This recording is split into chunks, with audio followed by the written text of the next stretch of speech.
تینوں حضرات سوالات کا سلسلہ باقاعدہ طور پر شروع کرتے ہیں۔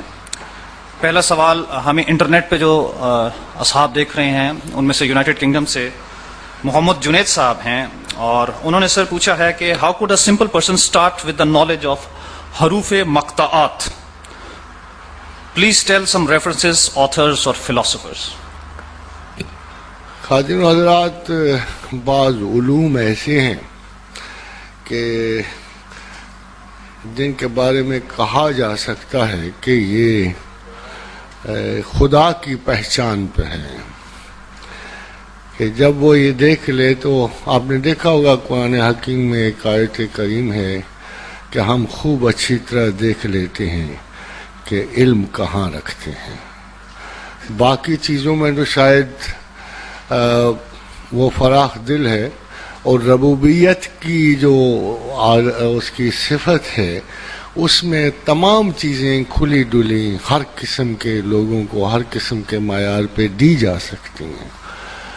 حضرت علی کرم اللہ وجہہ سے کسی نے پوچھا تھا کہ لوگ کہتے ہیں قرآن کچھ زائد بھی تھا اور آپ کو خصوصاً اہل بیت کرام کو عطا ہوا، تو جناب علی کرم اللہ وجہہ نے ارشاد فرمایا کہ رب کعبہ کی قسم ہے، ایک ایک لفظ، ایک ایک حرف، ایک ایک زیر، ایک ایک زبر وہی ہے جو تم لوگوں کے پاس ہے، مگر یہ کہ ہمیں اللہ نے فہم قرآن زیادہ عطا کیا۔ خادم حضرات، قرآن کی تعلیمات میں غور و فکر سے اور سب سے بڑی یہ آرزو کہ ہمیں اس کتاب کا پراپر علم حاصل ہو، اس میں خدا کی پہچان فائنل ہوتی ہے۔ اگر آپ دیکھیں تو سلیمان کے علیہ السلام کے دربار میں ایک شخص جو ہے وہ دعویٰ کرتا ہے، افریت من الجن، ایک جن دعویٰ کرتا ہے کہ اے بادشاہ، اگر آپ اپنے مقام سے ابھی اٹھیں گے بھی نہیں، یعنی آپ دوپہر تک ہم تخت سبا کو آپ کے حضور لے آئیں گے، تو پھر ایک شخص جس کے بارے میں قرآن نے ایک جملہ لکھا ہے کہ جسے کتاب کا علم عطا ہوا تھا، اس نے کہا کہ اے پیغمبر، آپ حکم فرمائیں، ہم اسے پلک جھپکنے میں آپ تک پہنچا دیں گے۔ مگر جو تخصیص کیا اللہ نے اس شخص کو، آصف بن برخیہ کو، کہ جسے کتاب کا علم دیا گیا۔ خادم حضرات، کتاب کوئی اور تو تھی نہیں، پہلے بھی قرآن تھا، بعد میں بھی قرآن تھا، اور حضرت رسول اکرم تک بھی قرآن کی تکمیل ہوئی۔ تو میں تو باقی تمام نبوت کو صدقہ رسول سمجھتا ہوں کہ قرآن کی تکمیل تک، اور جب آدم علیہ السلام کے بچوں کی بات ہوئی تو اللہ نے پہلے ایک قرآن کی آیت دی اور کہا کہ جس نے ایک شخص کو قتل کیا اس نے گویا نسل انسان کو قتل کیا، جس نے ایک شخص کی زندگی بچائی نسل انسان کی زندگی بچائی۔ جب حمورابی کا زمانہ آیا تو اللہ نے قانون قصاص اسی کتاب میں سے نقل کر کے the first lawgiver of the human society prince Hammurabi of Babylon کو عطا کیے۔ کیسیڈینز کا یہ بادشاہ اپنی قانون سازی کے لیے دنیا کا اولین قانون ساز کہلایا، مگر یہ کہنا بڑا مشکل کہ یہ حضرت ادریس کا زمانہ تھا کہ وہ نبوت کے ان انعامات میں سے اللہ نے اسے بھی یہ ایک انعام بخشا۔ اور ہوتے ہوتے جب قرآن آیا تو اللہ نے بتا دیا تمام ملت اسلامیہ کو اور مسلمانوں کو کہ یہ کتاب نئی نہیں تھی، پہلے بھی یہی جزوی طور پہ اترتی چلی آئی تھی۔ الیوم اکملت لکم دینکم واتممت علیکم نعمتی، آج ہم نے اس کتاب کو بھی مکمل کیا ہے اور نعمت بھی تمام کر دی، اور نعمت سے مراد خود حضور تھے، یعنی نبوت بھی تمام کر دی ہے، کتاب بھی تمام۔ لاجیکل اسپیک، اللہ کے اس قول کے بعد کسی کتاب اور کسی نبی کی ضرورت ہی نہیں رہتی۔ جب خدا نے یہ سٹیٹمنٹ دے دی کہ میں نے تمہارا دین بھی مکمل کر دیا اور نعمت بھی تمام کر دی، کتاب بھی دے دی اور نبوت بھی ختم کر دی، اب اس کے بعد کسی نبی کا تصور بھی سہانے روح ہو سکتا ہے، اس میں کسی قسم کی زندگی نہیں ہو سکتی۔ اب خواتین و حضرات آگے چڑھی قرآن کی تعلیمات کا تعشق، محبت، اس کو جاننے کی خواہش، اور میں نے آپ سے عرض کیا کہ جو خدا کے ساتھ چلتے ہیں ان کا شاید علم کبھی حدود میں نہیں رہتا، کبھی کبھی کوئی نہ کوئی ایکسیپشنل گنجائش کریٹ ہو جاتی۔ تو میں آپ جیسے ہی تھا، بس ینگ آدمی، تو مجھے اب تو خیر وہ نہیں عمر رہی، but I was very curious and constantly I was putting a lot of pressure on God every day۔ میرا خیال یہ تھا کہ اس پہ بھی دباؤ رکھنا چاہیے تھوڑا سا، تو کبھی نہ کبھی پوچھتے رہنا اللہ میاں اس کا کیا، اس کا کیا۔ تو ایک دن ویسے ہی میں نے بڑا تنگ سا کہ میں نے کہا اللہ میاں قرآن تو لوکل ہے، جیسے غامدی صاحب کہتے ہیں، تو ظاہر ہے کہ اتنے لوکل قرآن میں ہماری گنجائش کیا نکلتی ہے۔ کچھ آیتیں مکہ مدینہ کے لیے تھیں، کچھ عرب کے لیے تھیں، کچھ باقی ہمارے تک آتے ہوئے تو اب قرآن میں کوئی ایسی گنجائش علم و فکر تو رہی کوئی نہیں۔ تو اگر ہے تو مجھے آپ یہ میں پوچھنے کا حق رکھتا ہوں کہ مدتوں سے، سالہ سال سے، صدیوں سے ہم حروف مقطعات پڑھتے چلے آتے ہیں، مگر ہمیں تو کسی کو بھی ان کا کوئی علم نہیں ہے، آج تک کوئی سراغ بھی نہیں ملا، کوئی نشان بھی نہیں ملا۔ تو اگر آپ یہ نہیں بتائیں، یا تو پھر شاید پیچھے آنے والوں میں سے کوئی ایسا صاحب علم ہوگا جو بہت روئے پیٹے گا، تو شاید آپ ان کو بتا دیں۔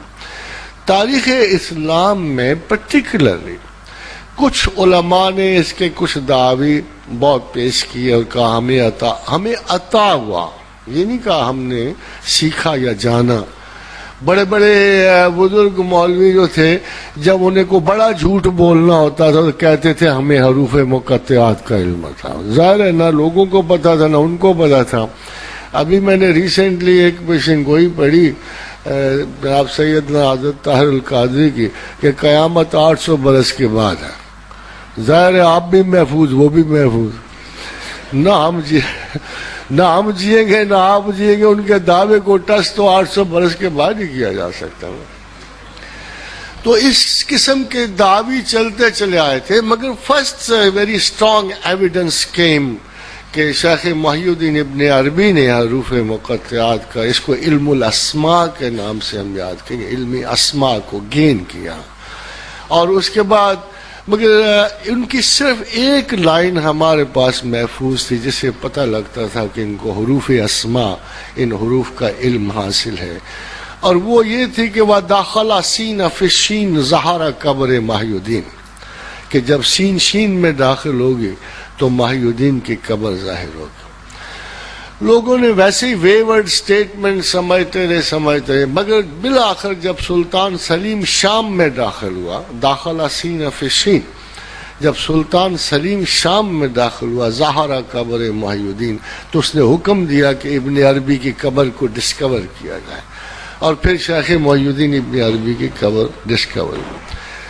اس کے لیے فتوحات کے بہت سے چیپٹر میں نے بھی دیکھے کہ شاید سراغ، مگر وہ اتنے اوٹ پٹانگ تھے۔ فرینکلی شیخ محی الدین ابن عربی پہ بڑا الزام لگتا ہے کہ نوسٹراڈامس کی طرح اگر وہ کچھ جانتا تھا تو اسے کنفیوز کر کے بیان کرتا تھا، کسی اور کو سراغ ہی نہ ملے اس کا۔ اور جتنے ماخذ اور اس کے تھے حروف مقطعات کے، وہ ان میں سے کوئی شخص نہیں اندازہ لگا سکتا تھا کہ ان کا کیا مطلب ہے، کس طرف کا اوریجن ہے، کدھر کا اشارہ ہے۔ تو خادم حضرات میں تو اس سے کوئی زیادہ مطمئن نہیں ہوا، need I could understand any word out of it. پتہ لگتا تھا کہ یہ ان کا انداز ہے، مگر اس انداز سے کوئی اصول رہنمائی کا نہیں نکلتا۔ لیٹر ایک دفعہ کی بات ہے کہ میں ایک مسند اہل بیت کی ایک حدیث پڑھ رہا تھا، تو ایک حدیث اس میں ابھی دو واقعات آپ کو بتاؤں گا کہ علم کو شاید جاننے کے لیے کوئی اپج کی ضرورت ہوتی ہے، کوئی نہ کوئی انوویشن آف برین ہو جاتی ہے، تبھی سراغ ملتا ہے۔ تو میں نے حدیث پڑھی کہ امیر المومنین علی مرتضیٰ سے امیر المومنین عمر بن خطاب نے پوچھا کہ یار یہ کیا بات ہے کہ کچھ لوگ بڑے نیک ہوتے ہیں، بڑے پاک ہوتے ہیں، بڑے صاف ہوتے ہیں، ہمارا دل نہیں ان کو جاتا، اور کچھ لوگ اتنے اچھے بھی نہیں ہوتے، برے بھی ہوتے ہیں، ان کی شہرت بھی ہے، مگر ہمارا دل ان کو چلا جاتا ہے۔ تو حضرت علی نے کہا امیر المومنین یہ بات میں نے رسول اللہ صلی اللہ علیہ وسلم سے پوچھی تھی کہ آخر یہ کیا ہوتا ہے؟ تو آپ نے فرمایا کہ جب ارواح کے لشکر تخلیق کیے گئے پہلے بالائے کائنات، ورود انسان سے پہلے زمین پر، تو بعض کی بعض سے موانست ٹھہرا دی گئی اور بعض کی بعض سے مخالفت ٹھہرا دی۔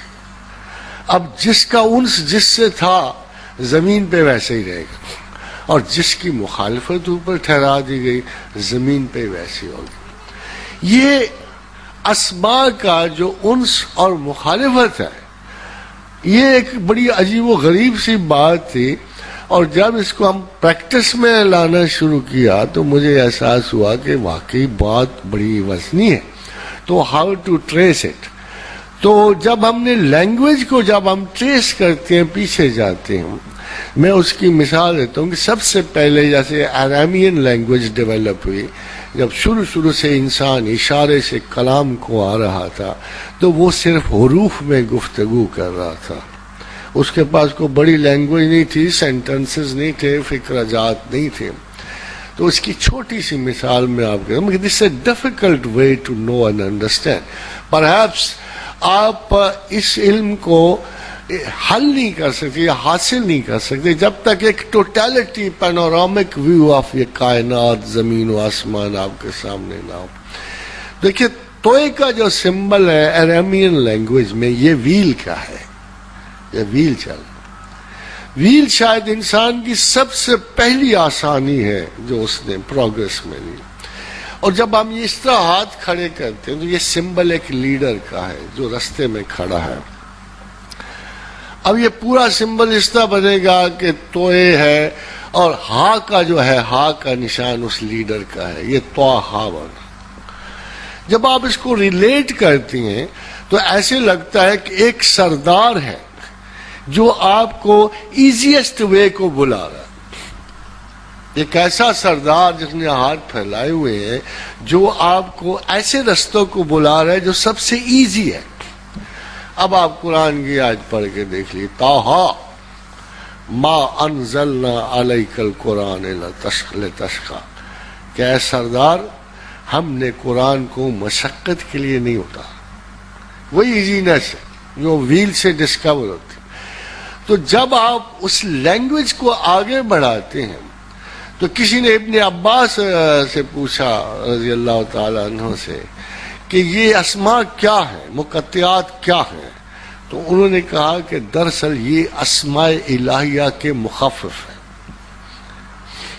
یہ ان کے چھوٹے نام، جیسے یا حیو یا قیوم ہے تو اس میں سے ہے نکل آیا، جیسے الف ہے اللہ سے نکل آیا، جیسے میم ہے اللہ کے کسی نام سے، جو باقی ناموں کو یہ بالکل اسی طرح ہے جیسے آپ کا رزلٹ آ رہا ہو اور آپ کے رزلٹ میں صرف لکھا ہوا فے یا پے، تو کسی کو دشواری نہیں ہوتی سمجھنے میں کہ فیل پاس ہے، فوراً پتہ لگ جاتا ہے۔ فیل لکھا ہوا ہو تو یقینی بات ہے کہ آپ شبے میں نہیں رہیں گے کہ آپ پاس ہو گئے ہیں۔ اسی طرح سنگولر اسماء جو ہیں جتنے یہ اللہ کے کچھ بڑے ناموں کے، سواد جیسے اس میں صادق سے ہے، یہ مخفف ہیں، پہلے حروف ہیں۔ مگر اس پہ ایک مزید ہمیں کنفرمیشن میں سیدہ فاطمہ بنت محمد بن علی سے اور حضرت علی کرم اللہ وجہہ، انہوں نے فرمایا کہ میں جناب امیر کو اکثر کاف ہا یا سواد اغفرلی کہتے سنتے تھے، کہ جب یہ نام پڑھتے تھے تو کہتے اللہ میاں مجھے بخش دے، تو کاف ہا یا سواد، تو اس سے ظاہر ہوتا ہے کہ حضرت علی کرم اللہ وجہہ سے بھی شہادت ان اسماء کی ملتی ہے کہ خدا کے ناموں کے مخفف تھے۔ یہ تو ہے اس کی ٹریسنگ آف دا بیبلیوگراف۔ باقی جو چیز آپ پوچھنا چاہتے ہو کہ یہ علوم آگے بڑھ کے کیا ورکنگ کرتے ہیں، تو دراصل یہ خلاصہ کائنات ہے. جیسے ان کو پوری کی پوری انسانیت، پورا علم، پوری اشیاء، ان کی مطابقت، ان کی موانست. استاد کا علم کم ہو سکتا ہے، ان کی جامعیت کم نہیں ہوتی. اور یہ بلینز اور ٹریلینز آف کیسز پہ یکساں طور پہ، یعنی فرض کیجیے اگر میں ایک شخص سے کہوں گی یہ چیز آپ کے لیے مضر ہے، تو اس کا مطلب یہ نہیں ہوگا کہ میں بایولوجیکلی یا میڈیکلی کہہ رہا ہوں، تو مجھے پتا کہ یہ چیزیں اس سے موانست نہیں رکھتی. اور فرض کروں کہ میں اگر یہ کہوں یہ لوگ آپ کے دوست ہیں، تو اس کا مطلب یہ اسماء کی موانست ہیں. اب اتنے بڑے علم کو میں زیادہ تو نہیں ایکسپلین کر سکتا، مگر ایک چیز اصولاً آپ کو ایکسپلین کر سکتا ہوں کہ اللہ کے بتائے ہوئے ان حروف کے کمبینیشنز میں ایک چیز بڑی واضح آپ کو نظر آئے گی کہ جو قرآن میں لکھے گئے حروف کے سیٹ ہیں یہ مخالفت کے نہیں ہیں، موانست کے ہیں. جیسے الف لام میم ہے تو یہ موانست کے رول ہیں، یعنی الف میں، لام میں، میم میں انسیت ٹھہریں گے، ہا میم میں انسیت ٹھہریں گے. اب اگر چلیے اسے سیریز آگے بڑھاتے، فرض کرو کہ جب الف لام میم سب سے ابتدائی ہے تو ہم کہیں گے اس میں اللہ نے سب سے پہلے محمد رسول اللہ کو انکلوڈ کیا، پھر اس میں لوح محفوظ کو انکلوڈ کیا. تو یہ obviously کہ فرسٹ کیٹیگری آف تخلیق میں جاتے ہیں. الف لام میم کو اسی لیے باقی اسماء پہ غلبہ حاصل ہوتا ہے.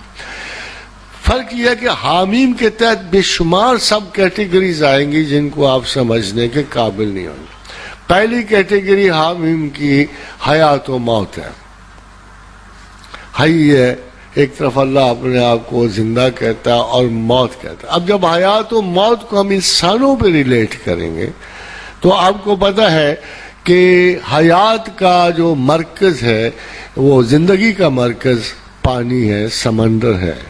تو سب سے وَجَعَلْنَا مِنَ الْمَاءِ كُلَّ شَيْءٍ حَيٍّ. آپ نے دیکھا حامیم کہاں آ کے ٹھہرتی ہے؟ تھوڑا سا غور کرو گے تو پتہ لگے گا. وَجَعَلْنَا مِنَ الْمَاءِ كُلَّ شَيْءٍ حَيٍّ، یہ پہلی حامیم کہ تمام حیات کو ہم نے پانی سے پیدا کیا. ماں سے حیات کا ایک تعلق ہے. اب ماں میں دو کیٹیگریز ہو گئی. ایک صاف شفاف پانی ہے جو ماء دریا کہلاتا ہے، ایک سمندر کا پانی ہے جو ڈارک ہے، بلو ہے. تو میم کی صفات دو حصوں میں پھر تقسیم ہو گئی، ایک کھلے سفید رنگ والے میم کے حامل اور ایک ڈارک اور کلرڈ فیسز والے جو میم ہے. اب پھر آپ کو یہ رپڑ پڑ جائے گا کہ ہم کس کو کس میں نے. اب ذرا صفات کا تعین دیکھیے کہ ماء البحر میں ہوت ہے، یہ دوسری حامیم ہے. ماء البحر میں ہوت ہے یعنی مچھلی ہے، فرسٹ کریشن ہے. اگر دونوں کی صفات دیکھ لیں تو آپ کو حیرت ہوگی کہ ماء میں ٹھہراؤ ہے، سکون ہے، سمیٹ ہے. اور مچھلی کیا کرتی ہے؟ اس پانی میں اختلاج پیدا کرتی، حرکت پیدا کرتی، تحرک پیدا کرتی، فتنہ پیدا کرتی. آج بھی اگر حامیم کی شادی میں دیکھ لو نا آپ، میم بیچارہ مسکین صبر والا ہوگا اور بیوی مشتعل ہوگی. اگر خاوند ہے سے ہے تو بیوی بڑی پرسکون ہوگی میم والی، اور خاوند جو ہے مشتعل اور پریشان حال اور فتنہ انگیز ہوگا. کیوں؟ مگر یہ ٹوٹیں گے نہیں. ایک اور بھی چیز ہے، آپ کو پتا ہے کہ زندگی کے آثار جب ہوئے تو حامیم میں ہم یہ بہتر گمان کرتے ہیں کہ they will be highly productive couple, کیونکہ زندگی ان سے ایشو ہوتی ہے. چھوٹی سی مثال دی ہے مگر جیسے بلینز میں جاتی ہیں نا ان کی مثالیں. آپ کو پتا ہے شطرنج کے کتنی مورے ہوتے ہیں مگر ان کی چالیں کتنی ہوتی ہیں. اسی طرح ان 14 حروف کی جو چالیں ہیں جب انٹیگریٹ ہوتی، اور پھر دوسرا مسئلہ ایک یہ ہوتا ہے کہ ہر کوئی نام سنگل نام پہ مشتمل نہیں ہوتا. کسی کا نام فرض کیجیے کسی کا حنیف نام ہے تو یہ ایک اسم پہ مشتمل نہیں ہے، ہے نون ہے، یہ ہے، فے ہے. تو جب ان کی سب کی مشترکہ چالیں ہم گننا شروع کر دیں یا کوئی استاد گنے تو وہ ٹریلینز میں چلی جائیں گے. سو آئی تھنک کہ اللہ کی دین نہ ہو تو اس علم میں پہلا کام آپ کے اس کمپیوٹر کا ہوتا ہے جو آپ کے اندر لگا ہوا ہے.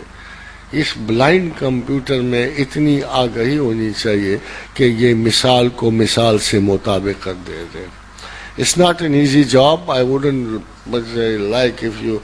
اور بھی بڑی باتیں ہیں قرآن حکیم میں جن کی وضاحت اور تشریح کی جا سکتی، جیسے میں نے آصف بن برقیہ کی مثال دی کہ اگر وہ شخص جو ہے ایک اسم گرامی پروردگار کے ساتھ فیوژن اور ڈیفیوژن کر سکتا تھا تو آپ میں سے بھی کوئی آگے بڑھ کر اس علم پر قادر ہو سکتے ہیں.